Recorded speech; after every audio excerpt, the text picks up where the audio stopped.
Mag-aapoy ang mga ito dahil sa friction mula sa atmosphere Tama. at talagang literal na uulan ng apoy.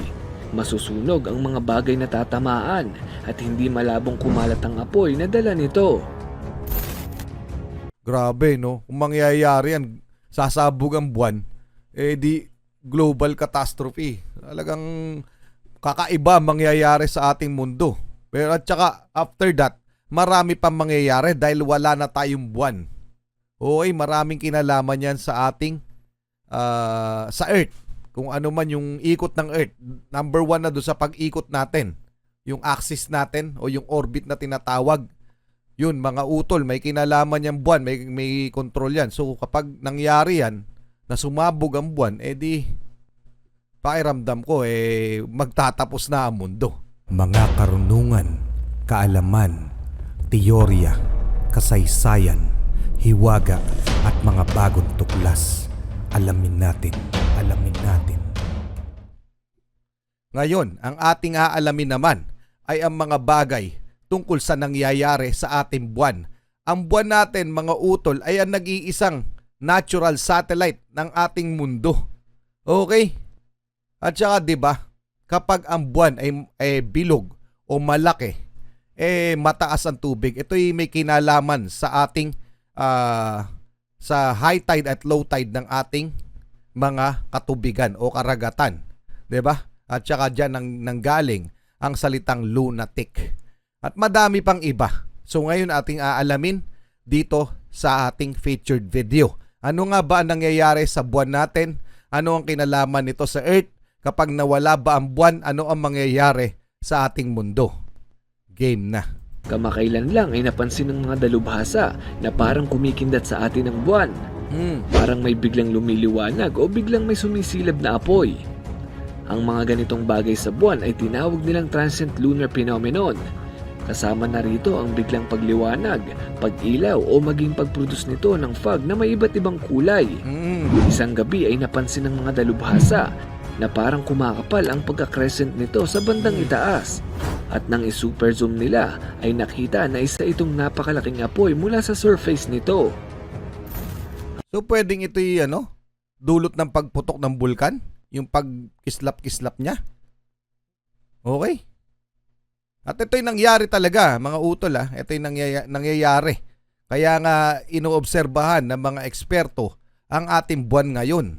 Ang mas kakaiba pa rito ay hindi lang makatatong beses itong nangyari. Hanggang ngayon ay hindi pa rin tukoy ng mga siyentipiko kung ito ba ay galing sa pagsabog ng bulkan o pagbagsak ng isang bulalakaw. Ito naman si Michael Collins na naging parte rin ng Apollo 11 mission. Sabi niya, nung sila ay papalapit sa buwan ay may nakita siyang malaking area na napakaliwanag. Ayon sa sumunod na pag-aaral ay malabong refleksyon ito ng araw. Suspetsa nila na marahil ito ay dahil sa pagsabog ng bulkan at paglabas ng abo mula sa ilalim ng buwan. Nga pala utol, di ba yung buwan, alam naman natin na parang uka-uka ito. Dahil ito'y sa pagtama ng mga asteroid karamihan. Okay? Tuloy na natin. Sinabi ko lang. Meron ding isang record na pagsabog ng isang bulalakaw sa surface ng buwan. Kitang-kita mismo mula dito sa Earth at nakunan pa nga ng kamera. Talagang nagliwanag ito at nagdulot ng pagyanig sa ating buwan. Bukod dito ay napakarami pang naitalang pagsalpok ng mga bulalakaw sa ating satellite. Kaya tignan niyo na lang ang mga uka sa ating buwan.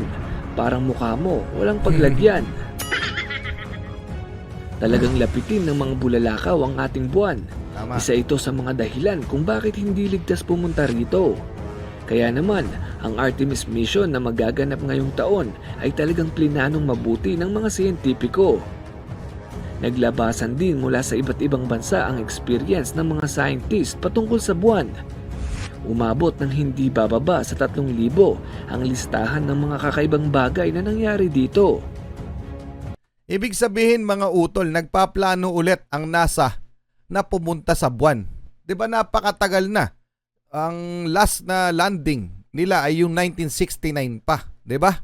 Mga utol, ngayon ay nagpaplano pala ang NASA na bumalik muli sa buwan. At sa eto nga yung Artemis na tinatawag. Okay, ngayon ko lang rin nalaman. Tuloy na natin.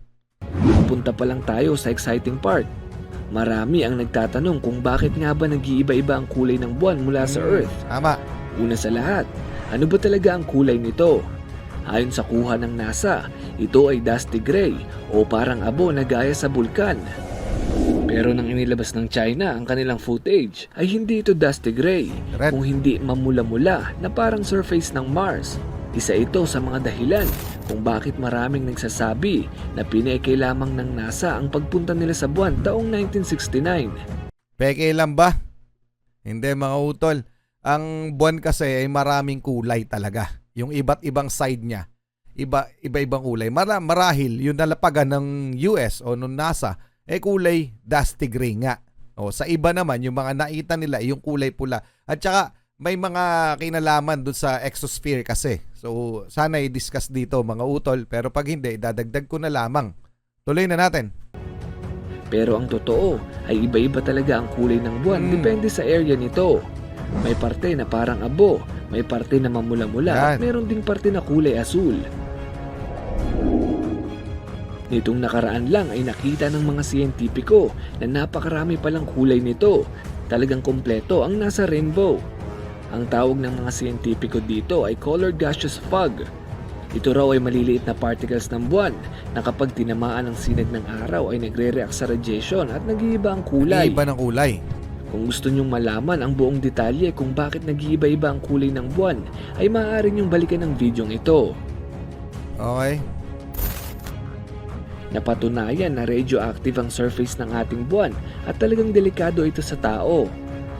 Ang mga astronaut na pupunta rito ay maaaring ma-expose sa mga radiation. Bukod sa radiation na makukuha mula sa araw, ay maaari rin silang makakuha ng radiation mula sa buwan. Kaya ang Artemis mission ay hindi basta-basta. Talagang pinaghandaan ito at talagang ginastusan ng kanilang mga spacesuits. Ang halaga ng bawat spacesuit na ito ay hindi bababa sa $1 bilyong. Grabe. Mahal pala nung nung spacesuit nila, no? Pero dahil nga ito'y proteksyon ng mga astronaut na pupunta sa buwan. Okay? Pero napakamahal pala, no? Mas mahal pa sa mismong space shuttle na sasakyan nila. Ngayon punta na tayo sa pinaka-exciting na part. Tanong ng mga tao na nababahala, posible ba na bigla na lang sumabog ang ating buwan? Nako po. Kung bigla itong sumabog gaya ng nakikita nyo, ay agad-agad itong may hila ng ating gravity. Uulan dito ng yung mga niya, yung mga particles na mapuputol, uulan sa atin yan dahil may higop yan ng ating gravity. Dahil napakalapit sa atin ng buwan. Para mga 240,000 miles lang yan sa atin. Okay? Tuloy na natin.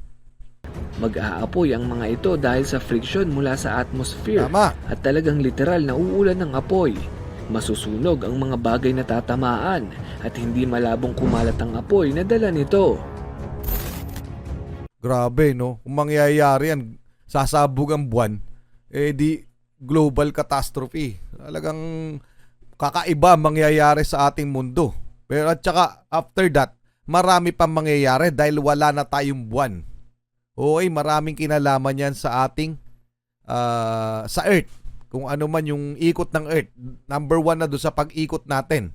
Yung axis natin o yung orbit na tinatawag.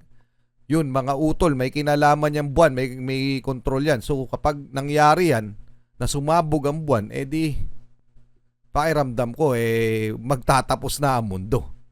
Kung ano man, hindi pa naman kumpirmado Baka. O tingnan natin.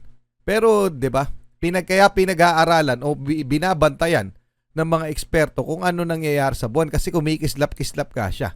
Pero yung sinasabi ko, kung sakali lang. Okay, hindi ko sinasabi mangyayari, okay? Tuloy na natin. Ang mga maliliit na parte naman ay hindi mahihigop ng ating gravity. Mananatili ito sa kalawakan at magsisilbing singsing ng ating planeta.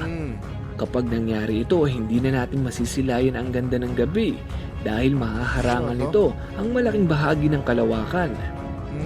Ang pag-ikot ng Earth ay biglang bibilis dahil una sa lahat, ang buwan ang dahilan kung bakit mayroon tayong 24 hours a day at 365 days per year. Sa mga hindi pa nakakaalam, pinipigilan lamang ng buwan ang ating planeta na umikot ng napakabilis. Tama. Kung ganito kabilis ang Earth ay hindi naman tayo tatalsik dahil pa rin sa gravity. Pero ang matinding dulot nito ay mas lalakas ang mga bagyo. Magkakaroon ng malalakas at malalaking mga hurricane sa iba't ibang panig ng mundo. Yan ang magiging resulta mga utol kapag nawalan tayo ng buwan. Nakakatakot, parang katapusan na ng mundo, 'di ba? Nakakatakot na tumira dito, parang mas mauuso o magiging totoo yung sinasabing left the earth o ayoko na sa earth. 'Di ba? Tuloy na natin. Sa ngayon ay wala pa tayong dapat ipag-alala kung posible ba ito. Mabuti Dahil naman. ayon sa mga scientist ay napakababa ng porsyentong mangyari ito. Pero hindi pa rin sila kampante. Gusto nilang malaman kung ano na ba talaga ang nangyayari sa ating buwan. Sa katunayan nga, ngayong taon ay sisimulan na ang Artemis Mission.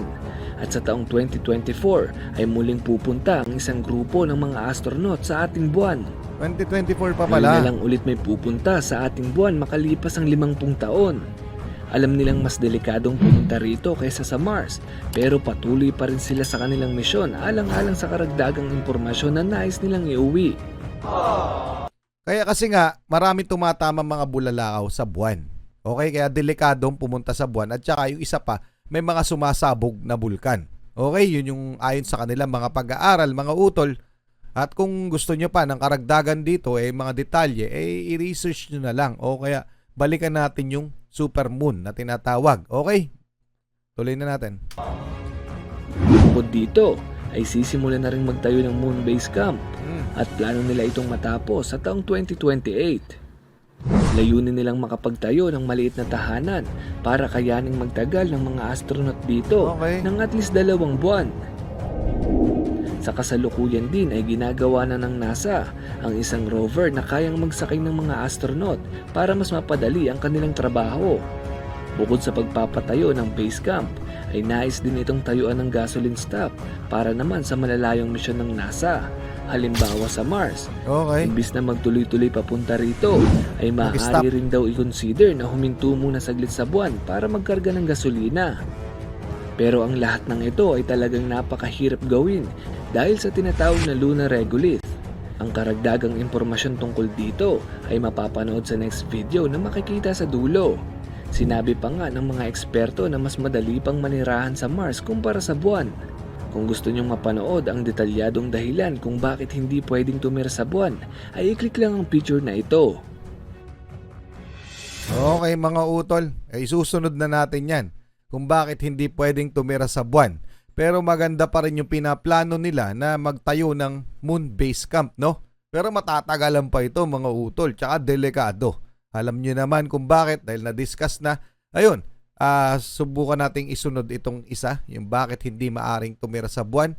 At yun, mabuti naman, good news, no, na medyo maliit ang porsyento na mangyari na sumabog ang ating buwan. Kasi nga kung mangyayari, malilintikan tayo dito sa Earth kung mawawala ang ating nag-iisang buwan.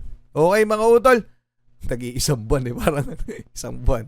Kasi yung month sa atin buwan pero moon ang sinasabi ko. Mga utol, maraming salamat. Muli ako si Target Achilles in behalf of the Real South Pride Production. Tayo magpapatuloy. Maraming salamat sa iyo Mr. Pantas. Kayo mag-iingat mga utol.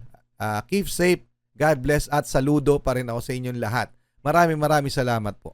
Magpapatuloy tayo.